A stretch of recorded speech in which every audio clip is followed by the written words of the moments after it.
وہ اپنی جگہ ہے، لیکن جو پازیٹیو چیزیں ہیں نا وہ اپنی جگہ. لیکن اس میں پھر انہوں نے غلوب بھی کیا، انہوں نے کہا کہ بالفرض اگر مجھے کوئی شہید بھی کر دے تو میں نے اسے معاف کر دیا. نہیں سرکار، یہ آپ قرآن و سنت کے خلاف بات کر رہے ہیں.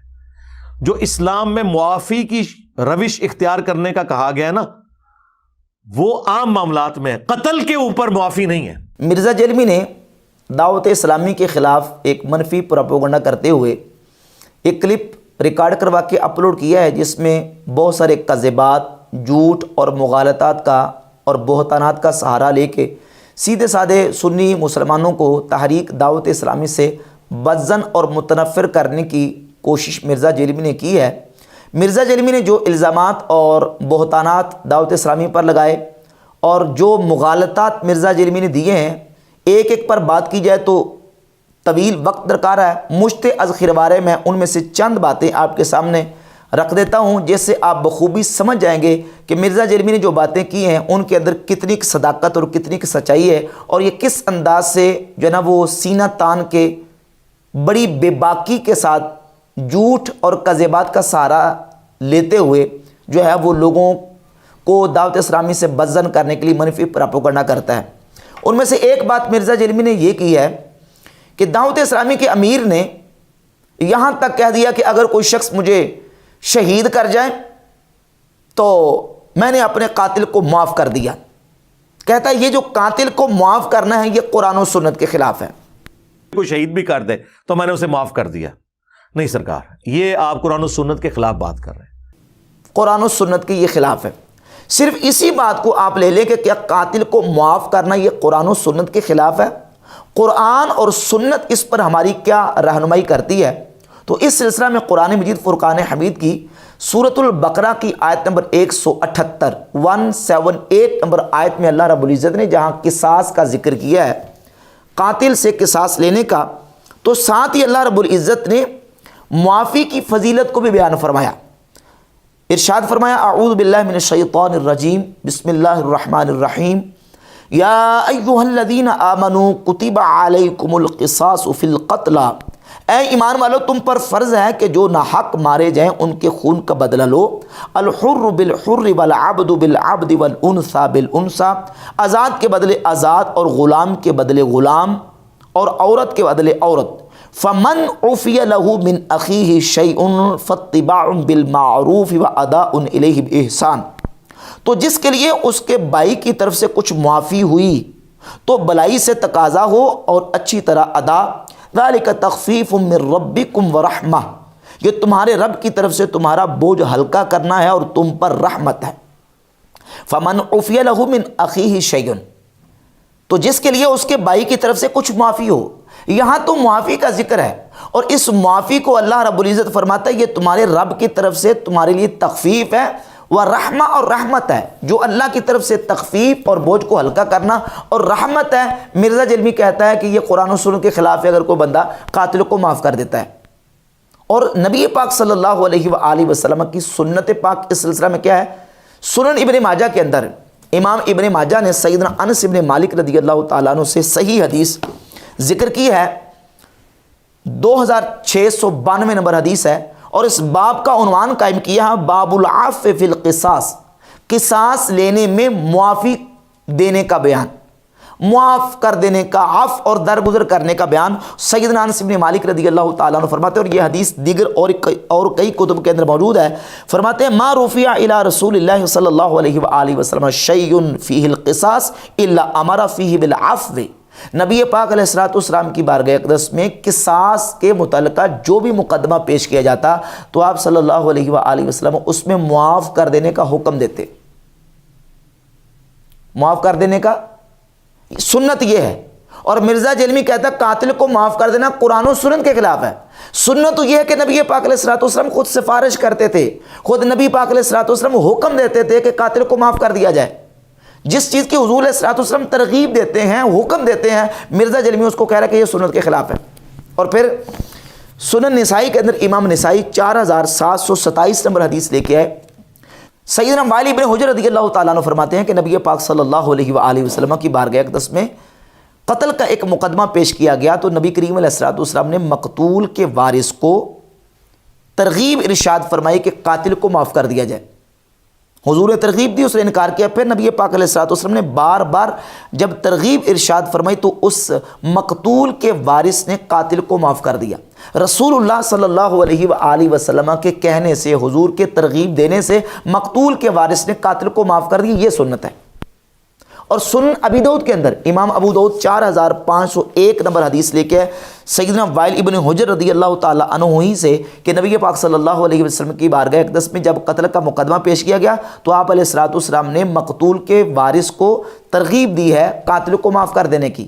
حتیٰ کہ آپ صلی اللہ علیہ وآلہ وسلم نے اس بات کا اظہار کیا کہ اگر تم مقتول کے وارث جو ہیں وہ قاتل کو معاف کر دیتے ہیں تو مقتول اور مقتول کے وارث کا گناہ اس کا قاتل ذمہ دار ہوگا. یہ ہے سنت نبی پاک صلی اللہ علیہ وآلہ وسلم کی. اور نبی کریم علیہ الصلوۃ والسلام کی سنت سے یہ ثابت ہو رہا ہے کہ رسول اللہ صلی اللہ علیہ وآلہ وسلم ترغیب دیتے تھے. حضور علیہ الصلوۃ والسلام جو ہے وہ سفارش کرتے تھے باقاعدہ کہ قاتل کو معاف کر دیا جائے. قرآن و سنت میں اس کی فضیلت موجود ہے. اور مرزا جیلمی صرف اپنی ضد اور ہٹ درمی کو پورا کرنے کے لیے اور سیدھے سادے عوام الناس کو بزن کرنے کے لیے، متنفر کرنے کے لیے بالکل قرآن و سنت کے بالکل صریح خلاف بات کر رہا ہے اور کہہ رہا ہے کہ قاتل کو معاف کر دینا یہ قرآن و سنت کے خلاف ہے. الیاذ باللہ تعالیٰ. پھر اسی طرح ایک اور مغالطہ دینے کی کوشش کی اور کہا کہ دیکھیں یہ دعوت اسلامی والے پہلے یہ سبز امامہ پہنتے تھے اور اب انہوں نے اتنے زیادہ رنگ پہننے شروع کر دیے اور کہا کہ عجیب و غریب قسم کے رنگ پہنتے ہیں. بندہ کہتا ہے یہ کون سے رنگ پہن لیے انہوں نے؟ یعنی جب تک دعوت اسلامی والے سبز امامہ پہنتے تھے اس وقت بھی انہیں تکلیف تھی. اب سبز انہوں نے جو ہے وہ جو ایک ان کی سمجھے یونیفارم تھی دعوت اسلامی کی، اس یونیفارم کو چھوڑ کے یہ اوپن کر دیا کہ آپ جو مرضی جس مرضی رنگ کا امامہ پہن سکتے ہیں جو احادیث سے ثابت ہے. اس پر بھی مرزا جیلمی خوش نہیں ہے. بہرحال انہوں نے کہا کہ ٹھیک ہے جی آپ پگڑیوں کے رنگ چینج کریں، رنگ چینج ہوں گے تو یونٹی خود ہی ٹوٹ جائے گی. ایک نہیں، اب وہ رنگ کیا چینج ہوئے ہیں، وہ ایسے عجیب و غریب رنگ پہن رہے ہیں. بندہ کہتا ہے یار یہ کون سے رنگ پہن لیے انہوں نے، اور کہتا ہے یہ عجیب و غریب قسم کے رنگ انہوں نے پہنے شروع کر دیے. جبکہ وہ رنگ جو پہنے شروع کر دیے یا پہننے کی اجازت دی ہے نبی کریم صلی اللہ علیہ وآلہ وسلم اور حضور کے صحابہ اکرام علیہم رضوان سے ثابت ہے. صحیح بخاری، مسلم، ترمذی، ابو داؤد، ابن ماجہ میں احادیث موجود ہے. صحیح بخاری کے اندر حدیث موجود ہے سیدنا برا ابن عازب رضی اللہ تعالیٰ عنہ سے 5848 نمبر حدیث ہے. نبی پاک صلی اللہ علیہ وآلہ وسلم نے سرخ رنگ کا جو ہے وہ حلہ زیب تن فرمایا. سنن نسائی کے اندر 5118 نمبر حدیث ہے. نبی پاک صلی اللہ علیہ وآلہ وسلم اپنے لباس کو حتیٰ کہ اپنے امامہ شریف کو رسول اللہ صلی اللہ علیہ وآلہ وسلم زعفرانی رنگ سے رنگا کرتے تھے. سنن ابی داؤد کے اندر 4064 نمبر حدیث ہے. سیدنا عبداللہ ابن عمر رضی اللہ تعالیٰ اپنے لباس، اپنے داڑھی اور اپنے امامہ شریف کو زرد رنگ کیا کرتے تھے. تو کسی نے جب پوچھا تو آپ نے فرمایا کہ یہ نبی کریم علیہ الصلوۃ والسلام کو سب سے پسندیدہ رنگ ہے اور نبی پاک علیہ الصلوۃ والسلام بھی اسی طریقے سے اپنے لباس مبارک کو حتیٰ کہ اپنا امامہ شریف بھی نبی کریم علیہ الصلوۃ والسلام زرد رنگ میں رنگا کرتے تھے. یہ سنن ابی داؤد کی صحیح حدیث ہے. تو زرد رنگ کے امامے، زعفرانی رنگ کے امامے، اس کے علاوہ کالے کلر کا امامہ، سفید کلر کا امامہ اور دیگر سبز رنگ کی چادریں اور لباس نبی پاک صلی اللہ علیہ وآلہ وسلم نے خود زیب تن فرمایا استعمال کیا. اب ان کو یہ کوئی بندہ کہے کہ یہ عجیب غریب قسم کے رنگ، تو بھائی جو نبی علیہ الصلوۃ والسلام کے صحابہ سے ثابت ہے، حضور علیہ الصلوۃ والسلام سے ثابت ہے، ان کو تم عجیب و غریب رنگ کہہ رہے ہو، اس پر بھی تم خوش نہیں ہو. اس کے علاوہ امام ابو بکر ابن ابی شیبہ نے اپنی کتاب المصنف لابن ابی شیبہ میں جلد نمبر 12 صفحہ نمبر 545 پر 25489 نمبر حدیث بیان کی ہے. 25489 نمبر. سلیمان بن ابی عبداللہ بیان کرتے ہیں کہ میں نے اولین مہاجرین صحابہ علیہ مردوان کو دیکھا، وہ سیاہ رنگ کے، سفید رنگ کے، سرخ رنگ کے اور سبز رنگ کے اور زرد رنگ کے امامے پہنا کرتے تھے. یہ 5 رنگ کے امامے نبی کریم علیہ الصلوۃ والسلام کے صحابہ اولین مہاجرین سے ثابت ہیں. اور نبی کریم علیہ الصلوۃ والسلام سے زرد رنگ اپنے کپڑوں کو امامہ شریف کو کرنا، زعفرانی رنگ امامے اور کپڑے کو کرنا، یہ صحیح حدیث سے ثابت ہے. تو یہ سارے رنگ جو ہیں وہ نبی کریم علیہ الصلوۃ والسلام اور حضور کے صحابہ سے ثابت ہیں، جن کو مرزا کہتا ہے یہ عجیب و غریب رنگ انہوں نے پہنے شروع کر دیے. جب وہ سبز امامہ پہنتے تو اس وقت بھی ان کو پریشانی تھی، اور اب انہوں نے جب اعلان کر دیا اوپن کہ آپ جس رنگ کا امامہ پہننا چاہیں آپ پہن سکتے ہیں، تب بھی مرزا جیلمی اور مرزا جیلمی کے جو اس طرح کے اس ذہن کے لوگ ہیں ان کو پریشانی ہے اس بات پہ، انہوں نے یہ اوپنلی اعلان کیوں کر دیا ہے۔ اس کے علاوہ مرزا جیلمی نے یہ بھی کہا کہ دعوت اسلامی والوں کو سعودی عرب والے پروموٹ کر رہے ہیں، اور وہ ان کے ساتھ آپس میں ان کی کمٹمنٹ ہوئی ہے کہ آپ کو کچھ ہم ریلیف دیتے ہیں اور کچھ ریلیف آپ ہمیں دیں۔ ہم آپ کو ریلیف یہ دیتے ہیں کہ آپ اپنے مرکز یہاں سعودی عرب میں بنا سکتے ہیں، اور آپ کی طرف سے ہمیں ریلیف یہ چاہیے کہ آپ امیر شام کا جو ذکر ہے نا وہ کریں اور ان کو پروموٹ کریں۔ اب دیکھیں کہ کس قدر احمقانہ قسم کا مرزا جیلمی کا یہ بہتان ہے دعوت اسلامی پر، اور عوام کو بدظن کرنے کی اس نے کوشش کی ہے۔ سیدنا امیر معاویہ رضی اللہ تعالیٰ عنہ کی ذات اقدس صحابی رسول ہیں، اور حضرت امیر معاویہ رضی اللہ تعالیٰ عنہ کا ذکر کرنا اور مخالفین کے اعتراضات کے اور الزامات کے جوابات دینا یہ ہمارا ایمان ہے، کیونکہ ہم نبی کریم علیہ السلام کے تمام صحابہ کا احترام، ادب اور ان کی محبت اپنے دل میں رکھتے ہیں، اور ہمارے عقیدے کی کتابوں کے اندر یہ بات لکھی ہوئی ہے۔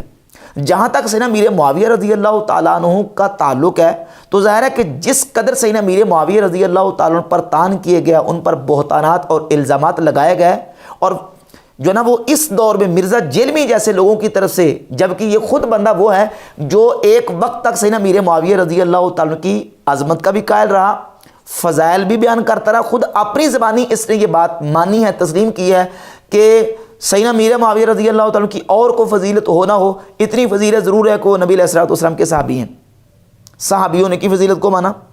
پھر اس کے علاوہ مرزا جیلمی خود اپنی زبانی اس بات کا اقرار کیا کہ سیدنا امیر معاویہ رضی اللہ تعالیٰ عنہ یہ کاتب وحی ہیں، اس کا بھی اقرار اس نے کیا۔ پھر جس لشکر کو نبی کریم علیہ السلام نے جنت کی بشارت دی، صحیح بخاری کے اندر حدیث موجود ہے، اس لشکر میں سیدنا امیر معاویہ رضی اللہ تعالیٰ عنہ شامل تھے، اس بات کا بھی اقرار مرزا جیلمی نے اپنی زبانی کیا۔ نبی پاک صلی اللہ علیہ وآلہ وسلم اپنے صحابہ کی ایک جماعت کے پاس ہے، مسلم شریف اور سنن نسائی میں حدیث ہے، رسول اللہ صلی اللہ علیہ وآلہ وسلم نے اپنے ان صحابہ کے اس جلسے کی تعریف فرمائی اور فرمایا کہ تمہارا یہ جلسہ اللہ کی بارگاہ میں اتنا پسند آیا ہے کہ اللہ رب العزت اس جلسے کا ذکر کر کے فرشتوں میں فخر فرما رہا ہے۔ اس حدیث کو بیان کرنے والے بھی حضرت امیر معاویہ رضی اللہ تعالیٰ عنہ ہیں، اور اس صحابہ کی جماعت کے اندر حضرت امیر معاویہ موجود تھے، اور مرزا جیلمی نے اس فضیلت کو بھی تسلیم کی ہے، تو خود یہ ان کے فضائل کو مانتا رہا۔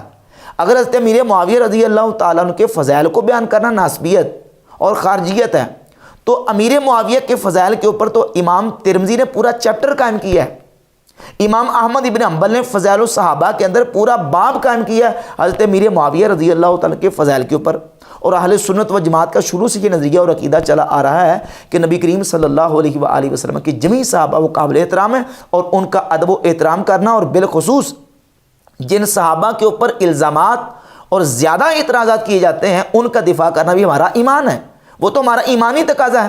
اور مرزا جیلمی یہ کہہ رہا ہے کہ جناب دعوت اسلامی کو پروموٹ کر رہے ہیں سعودی عرب والے، یعنی کتنی یہ احمقانہ اور جاہلانہ بات ہے۔ اس بات پر مرزا کو عقل کا علاج نہیں کروانا چاہیے کہ جو دعوت اسلامی والوں کو مشرک کہہ رہے ہیں، مشرک سمجھتے ہیں، جو دعوت اسلامی والوں کو مشرک سمجھ رہے ہیں، کیا وہ دعوت اسلامی والوں کو پروموٹ کریں گے؟ کتنی احمقانہ اور کتنی جو ہے نا وہ بغض و اناد اور نفرت سے بھری ہوئی بات ہے جو مرزا جیلمی نے کر کے عوام الناس کو بدظن کرنے کی اور متنفر کرنے کی کوشش کی ہے۔